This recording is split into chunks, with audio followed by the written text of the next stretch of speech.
Hello, so in this tin, and I always love gas masks in tin, it is one of the masks Marcus has lent me to do a video on. Now I can't remember the exact name of this mask, but basically it's a Cold War era West German industrial mask, and all of them look pretty similar. So if you're really interested enough, you can find big like Wikipedia lists or like gas mask wiki lists where they have every derivative of these on there. But they're pretty interesting in general. So there you go, there's the tin, very similar to World War II German gas mask tin. There's no filter included with this one, but it would have just taken 40mm filters. Now this is actually a pretty well made one in terms of like rubber quality and everything. So you've got an exhale valve there with Draeger on it, you've got your 40mm intake valve there, and then you've essentially got the mask itself. Now, of course, what lets this mask down is the cheapo strap system, and it will fog up pretty quickly because it essentially just had the anti-dim kind of inserts in it, no oral nasal cup. Now, this for some reason always reminds me a bit of the S10. I think it's just probably valve layout and the sort of circular eyepieces. So if you look on the, is it the inside or the outside you read these? I think it's from the inside.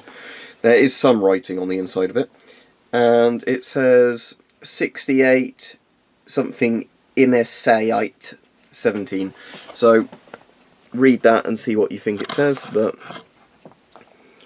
that I think is what the mask, you know, some of the info on the mask. As I said, you can find the name of these out, I've just simply forgotten what it was. Is there a production stamp on this one anywhere? But anyway, I'll show you what it looks like on. I'm not going to put a filter on because it doesn't fit me anyway, it's a bit too small for me. But you've got a very weird old sort of fabric strap system.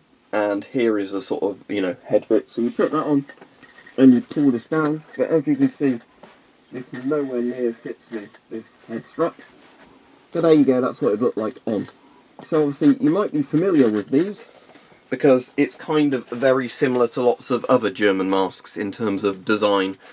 And that's not really accidental. I think it's just essentially Draeger and a few of the other German mask manufacturers basically kept on with the whole sort of GM series style look to these, you know, where valves might change place, but all of them really were just kind of pull over head strap harness sort of things with sort of XL valves that might have been there or might have been there, you know, 40mm filter intakes. They didn't change much.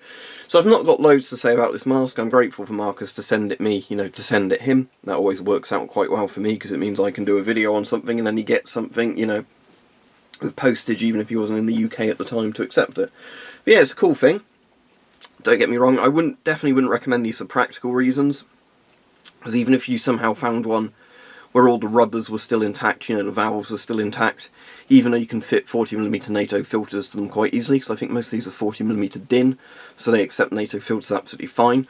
The issue is with these old masks, of course, that you don't know if you're going to get one in good condition, and they're not very comfortable, and the strap systems are very, you know, archaic and everything else. But they're interesting bits of history. As I said, it's nice that this one comes in a tin. But, you know, if you look on, especially German eBay, you can find a lot of these old German industrial masks. There are just so many sort of variants of them. You know, so some of them would have been for firefighters, some of them would have been for factory workers, some would have been for, like, police and ambulance crew, maybe some like the Z56, you know, were like civil defence masks, essentially.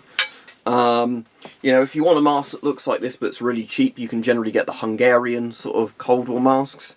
They're not brilliant masks, but if you want a mask, you know, in that sort of design, they're generally, until COVID, they used to be like £15 on UK eBay, plus a bit of postage, and I had a Hungarian viewer in a live stream that said in Hungary you can get them for like £2 to £3 normally in surplus stores. So, you know, they're cool looking masks, and they're very retro looking. They'd be quite good, I guess, if you wanted to do reenactment or cosplay, couldn't afford an actual World War I and World War II mask, you know, and you wanted something that looks a bit like a GM30 or GM38, that kind of look to it, they'd probably be quite good for just a stand-in for that, you know, or just some sort of filmmaking type thing, because they are retro looking masks.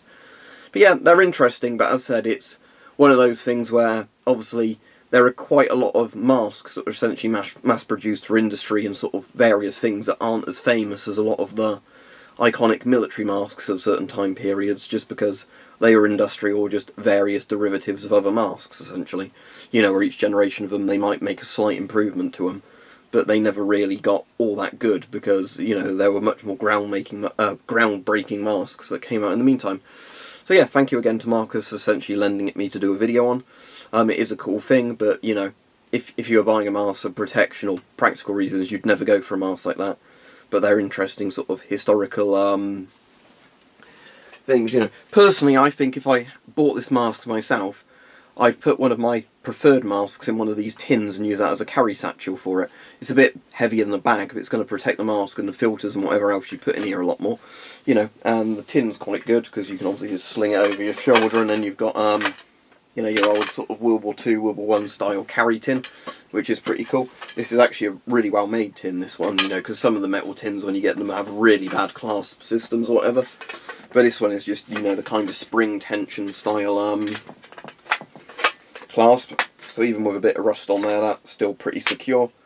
And, you know, I definitely think this tin would hold up against some impact. So I've seen some of the tins for these where they're sort of only about as practical as a satchel bag, maybe less, because some of them are made from such weak, thin steel that if you dropped it, you know, it's just going to cave in like if you dropped like a can of soup or something.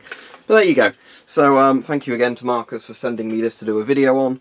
And as I said, interesting bit of history, but not something I'd really recommend for protection. But if you spot one cheap, they're probably cool looking things to put on a mannequin head, you know, and have sitting in a room somewhere if you've got the space to do that.